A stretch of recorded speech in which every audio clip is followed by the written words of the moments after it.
Pemirsa, Ketua Umum Partai Gerindra Prabowo Subianto membantah isu jatah menteri yang disiapkan bagi Partai Gerindra.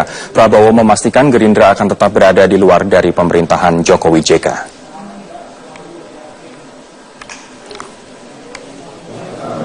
Usai menghadiri rapat akbar DPD Gerindra DKI Jakarta, Prabowo Subianto menjelaskan kedekatannya dengan Presiden Joko Widodo sebagai silaturahmi dan menjaga hubungan sesama politisi. Prabowo mengatakan Gerindra sebagai oposisi akan tetap berada di luar pemerintahan untuk memberi kritik jika ada ketidaksesuaian dalam pelaksanaan pemerintahan. Sebelumnya, isu reshuffle Kabinet Kerja sempat menguak di akhir tahun 2016. Isu beredar Gerindra ditawarkan 4 kursi jabatan menteri di Kabinet Kerja.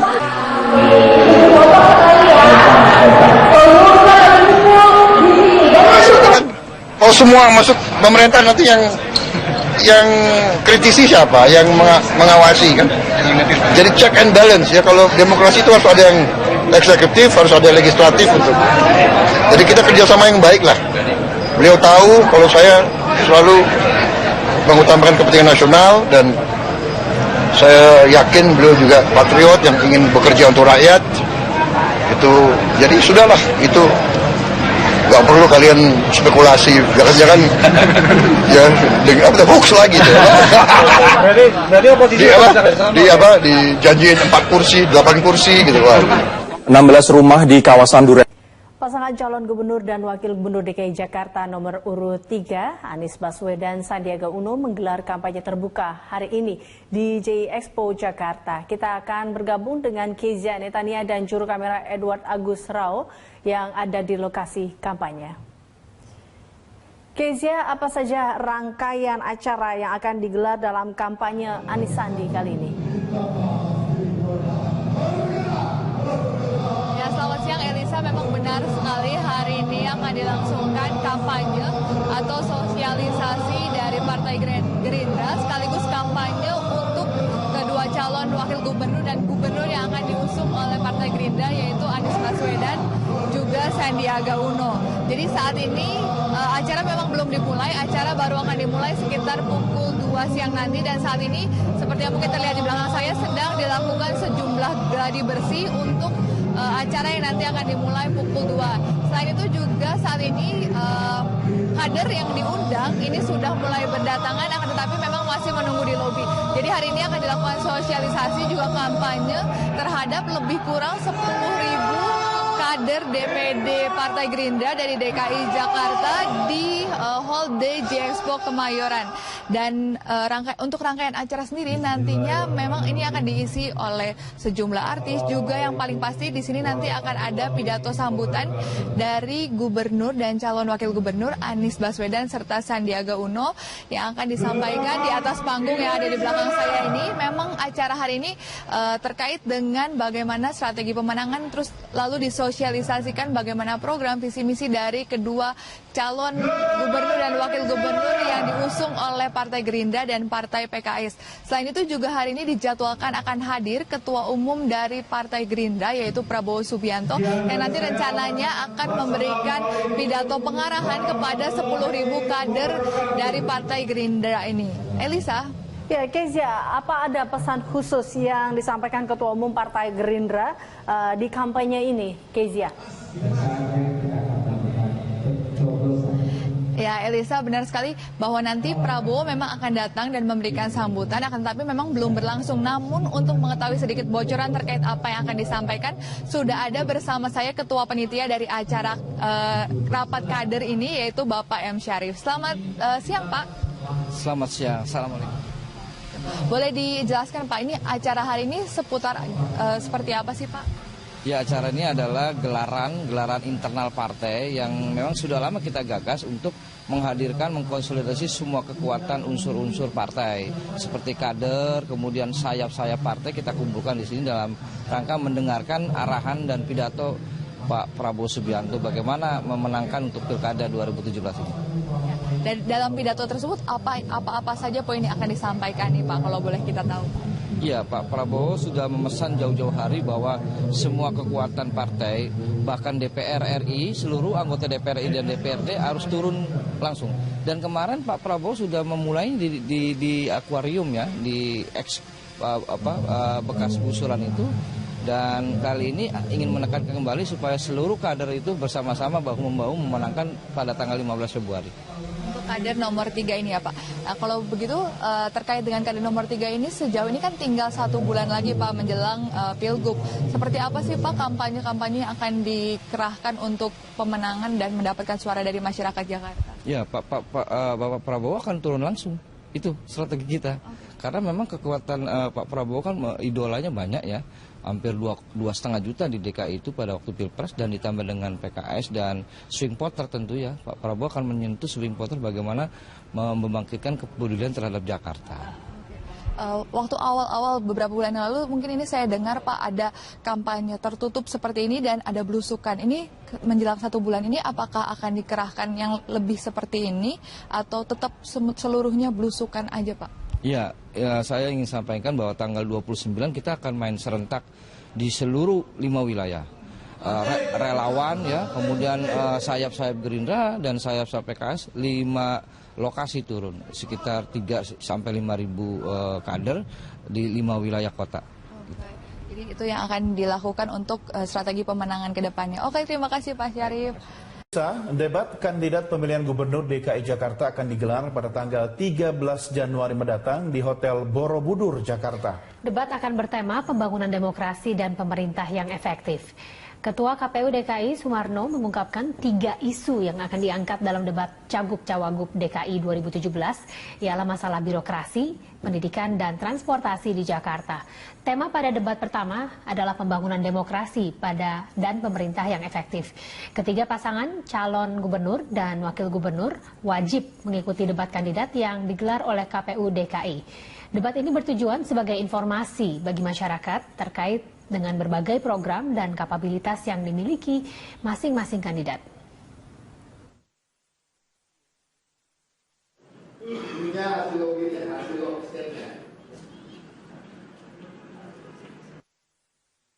Itu memang terkait dengan persoalan-persoalan yang dihadapi sehari-hari oleh masyarakat ibu kota ya. Pada dasarnya debat itu kan penyampaian visi misi dan program pasangan calon, bagaimana calon gubernur kita itu bisa menjawab berbagai persoalan mendasar di ibu kota kalau nanti mereka terpilih sebagai gubernur dan wakil gubernur.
Pemirsa, KPU DKI Jakarta menggelar rapat membahas tata cara penghitungan suara Pilkada DKI. Untuk mengetahui informasi selengkapnya kita akan bergabung dengan Ibnu Haikal dan juru kamera Andini Anissa Hakim di kantor KPU Jakarta.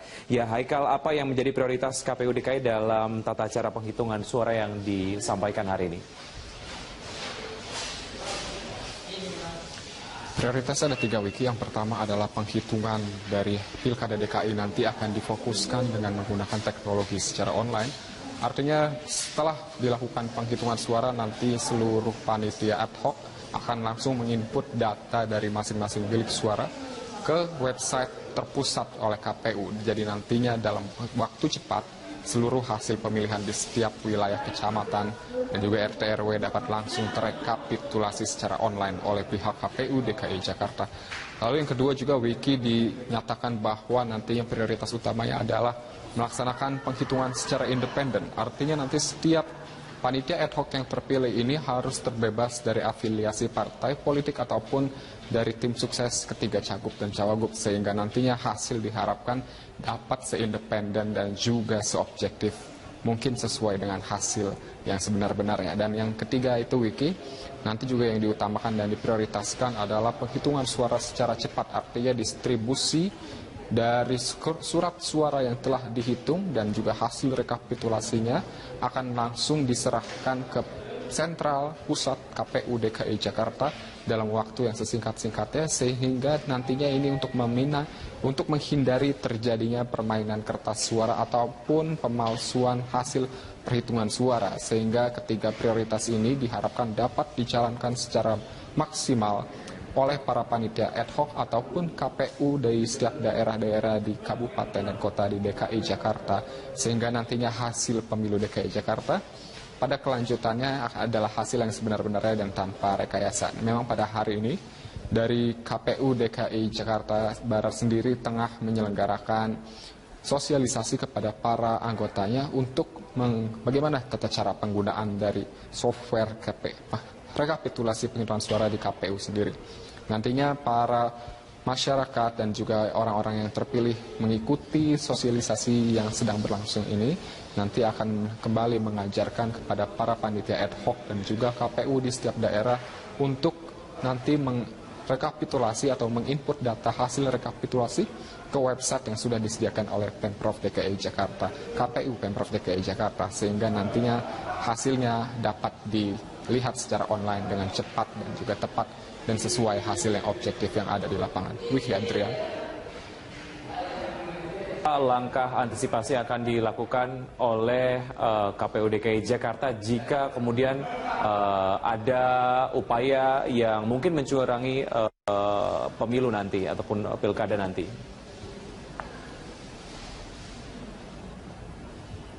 Ya Wiki, untuk menghindari terjadi kecurangan baik itu dalam hal pencoblosan ataupun dari hal rekapitulasi suara, nantinya Pemprov DKI Jakarta dan juga KPU tengah menyelenggarakan beberapa program prioritas. Itu yang pertama adalah distribusi logistik yang diadakan dengan cara yang sangat cepat, yaitu nantinya distribusi kertas suara ini baru akan tiba di setiap bilik suara ini H-1 atau H-24 jam.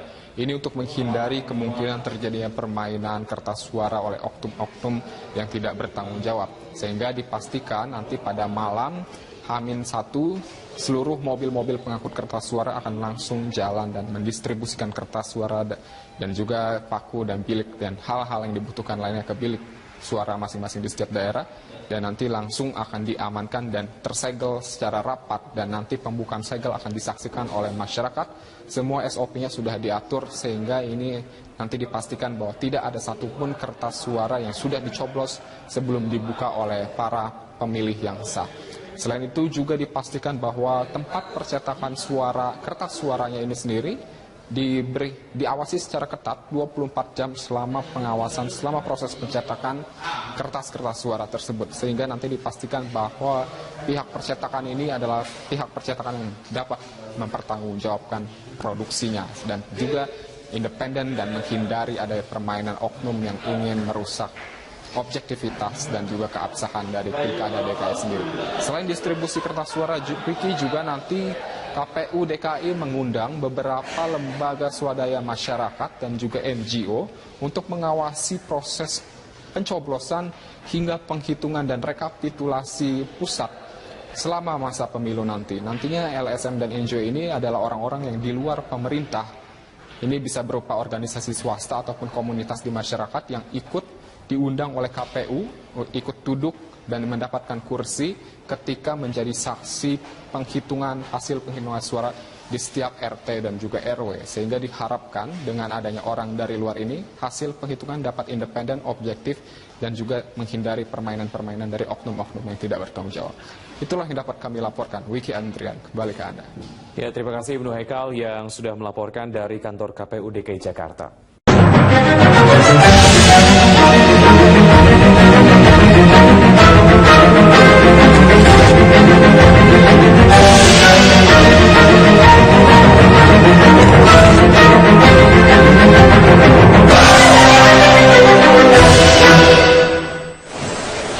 Pemirsa, Presiden Jokowi mengamini keputusan Panglima TNI Gatot Nurmantio yang memutuskan hubungan kerjasama dengan Australian Defence Militer karena dianggap telah melecehkan Pancasila. Ya, Presiden menyatakan telah menyerahkan proses penyelesaian kepada pihak TNI. Presiden Joko Widodo sebelumnya juga sudah menerima laporan langsung dari Panglima mengenai insiden pelecehan Pancasila yang dilakukan Satuan Militer Australia saat latihan bersama. Peristiwa terjadi saat Kopassus sedang mengajarkan bahasa Indonesia kepada pasukan Australia. Presiden Jokowi menekankan sudah seharusnya kedua pihak, baik Australia dan Indonesia, tidak saling mengintervensi urusan internal negaranya. Ia juga menegaskan keputusan tersebut perlu dilakukan untuk menjaga nilai dan prinsip Indonesia.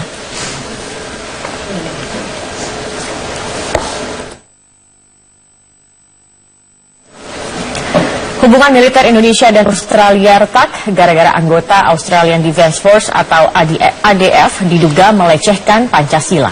Ya, menurut Menteri Pertahanan, pemutusan hubungan kerjasama militer agar ditunda karena pihak otoritas Australia telah menghukum anggota AFD tersebut.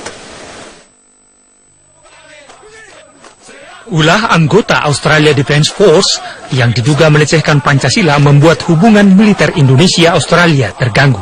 Pihak TNI memutuskan hubungan kerjasama militer dengan negara kanguru tersebut. Dugaan pelecehan terhadap Pancasila ini terjadi saat prajurit Kopassus tengah melatih pasukan khusus di Australia. Anggota TNI yang mengajar di Sekolah Pasukan Khusus Australia juga ditarik kembali ke Indonesia. Pihak TNI akan menghentikan seluruh kerjasama dan latihan militer dengan Australia untuk sementara sambil dilakukan pengkajian ulang. Kajian itu nantinya diharapkan dapat memberikan keuntungan pada dua belah pihak. Menanggapi masalah hubungan Indonesia-Australia, Menteri Pertahanan RI menyatakan pemutusan hubungan kerjasama militer agar ditunda karena pemerintah Australia telah meminta maaf kepada pemerintah Indonesia. Udah, kita yang penting pengen dulu, yang penting jaga hubungan baik lah antar negara. Jangan gara-gara cuma coro-coro nggak jelas tuh hubungan negara tidak bagus ya. Para menteri sudah ke presiden, segala macam saya baik sekali. Dan gara-gara orang-orang yang nggak jelas itu jadi kita tidak bagus ya. Nah, itu harus kita perhatikan lah. Ya, kemana-mana kita perlu kawan sekarang. Menteri Pertahanan Australia berjanji akan menuntaskan kasus anggota Australia Defence Force yang diduga melecehkan Pancasila. Hubungan Indonesia dan Australia kerap mengalami ketegangan akibat sejumlah isu sensitif. Tidak hanya persoalan militer dan diplomasi, namun juga terkait masalah hukum dan kemanusiaan, mulai dari kasus ajang lomba menembak, masalah imigran, hingga kasus eksekusi mati terpidana narkoba asal Australia pada tahun 2015. Tim Liputan Metro TV. Dan meski bertetangga, hubungan Indonesia dan Australia sering mengalami ketegangan akibat sejumlah isu sensitif. Tidak hanya persoalan militer dan diplomasi, namun juga terkait masalah hukum dan kemanusiaan. Di tahun 2015, Indonesia pernah menyesalkan sikap militer Australia dan Amerika Serikat yang mencurigai kemenangan telak prajurit TNI di ajang menembak Australian Army Skill at Arms Meeting. Australia sempat meminta senjata SS-2V4 dan pistol G2 buatan Pindad dibongkar, namun ditolak oleh Indonesia. Pada Juni 2015, hubungan Indonesia-Australia juga sempat memanas akibat isu imigran. Aparat Australia diduga menyuap kru kapal yang membawa 65 pencari suaka asal Bangladesh, Myanmar, dan Sri Lanka yang sedang dalam perjalanan menuju Selandia Baru agar kembali ke perairan Indonesia. Di tahun yang sama, Australia pernah mengancam akan menghentikan kerjasama militer dengan Indonesia, termasuk menghentikan bantuan hibah pesawat Hercules. Ancaman ini dikeluarkan setelah Australia marah dengan keputusan pemerintah Indonesia yang mengeksekusi mati terpidana narkoba asal Australia, Yuran Sukumaran dan Andrew Chan, pada bulan Mei 2015. Pemerintah Australia bahkan sempat memulangkan duta besar mereka di Jakarta. Di tahun 2013, hubungan Indonesia-Australia juga mengalami ketegangan akibat aksi penyadapan yang dilakukan Australia terhadap sejumlah pejabat Indonesia. Termasuk diantaranya terungkap skandal penyadapan dan peretasan terhadap telepon Presiden Indonesia saat itu, Susilo Bambang Yudhoyono, yang dilakukan intelijen Australia pada tahun 2009. Akibat kejadian ini, hubungan kedua negara baru mulai mencair setelah ditandatanganinya Code of Conduct di Bali pada tahun 2014. Meski hubungan kedua negara sempat memanas akibat isu sensitif, Indonesia dan Australia juga memiliki hubungan relatif baik di sejumlah bidang, seperti penyusunan kerjasama pertahanan dan penanganan terorisme. Tim Liputan Metro TV. Selain memutuskan kerjasama militer dengan Australia, Indonesia pun memutuskan seluruh hubungan kemitraan antara Kementerian Keuangan dengan JP Morgan Chase Bank yang dinilai merugikan ekonomi Indonesia. Hasil riset JP Morgan pada akhir tahun lalu menjadi alasan penghentian kerjasama antara Kementerian Keuangan dan lembaga keuangan asal Amerika ini. JP Morgan merilis riset berjudul Trump versus Tactical Changes yang berisi rekomendasi bagi Indonesia dari level overweight menjadi underweight. Sejumlah analis saham tanah air menilai keputusan JP Morgan menurunkan peringkat surat utang Indonesia sebanyak 2 tingkat dianggap anomali, khususnya saat lembaga-lembaga lain memberikan proyeksi positif pada perekonomian Indonesia. Riset yang dikeluarkan oleh JP Morgan dinilai tidak berlandaskan indikator yang tepat. Posisi JP Morgan sebagai dealer utama penjualan surat utang negara akan mungkin mengarahkan investor justru menghindari pembelian surat utang. Seperti Turki gitu. Turki juga dikategorikan sebagai emerging market sehingga memang ratingnya juga di downgrade dari neutral menjadi underweight. Kita lihat Turki sendiri, kita tahu ekonominya juga mungkin masih so-so begitu-begitu aja, plus mereka punya risiko politik kan. Kemarin sempat ada kejadian kudeta gagal itu kan. Apakah Indonesia disamakan dengan kondisi seperti itu? Yang notabene mungkin domestiknya relatif masih, ya rupiah kita tahu masih ada di tingkat nomor 2 terbaik gitu ya. Manajemen ekonominya relatif masih oke. Menteri Keuangan Sri Mulyani menyebut hasil riset JP Morgan menyebabkan misleading di pasar. Pasalnya sepanjang tahun 2016, kondisi ekonomi Indonesia cenderung stabil dengan level inflasi terjaga dan kurs rupiah terjaga di level 13.300. Tidak dalam hal ini tidak menutup diri, atau dalam hal ini kami membuka diri bahkan terhadap semua kritik dan positive assessment, karena itu penting buat kita untuk memperbaiki diri. Namun juga lembaga-lembaga apalagi yang memiliki nama besar memiliki tanggung jawab yang luar biasa penting juga untuk menciptakan psikologi yang positif. Bukannya melakukan apa yang disebut misleading dalam hal ini. Selain pemutusan kontrak sebagai dealer utama penjual Sun, JP Morgan Chase Bank juga kehilangan kontrak sebagai bank persepsi untuk program pengampunan pajak. Sebelumnya pada tahun 2015, pemerintah melalui mantan Menteri Keuangan Bambang Brojonegoro sudah pernah menegur dan memberi sanksi bagi JP Morgan. Salah satu lembaga keuangan terbesar di Amerika ini pernah merilis 2 hasil riset atas perekonomian Indonesia pada Agustus 2015. Dari Jakarta, Clementia Michelle, Metro TV.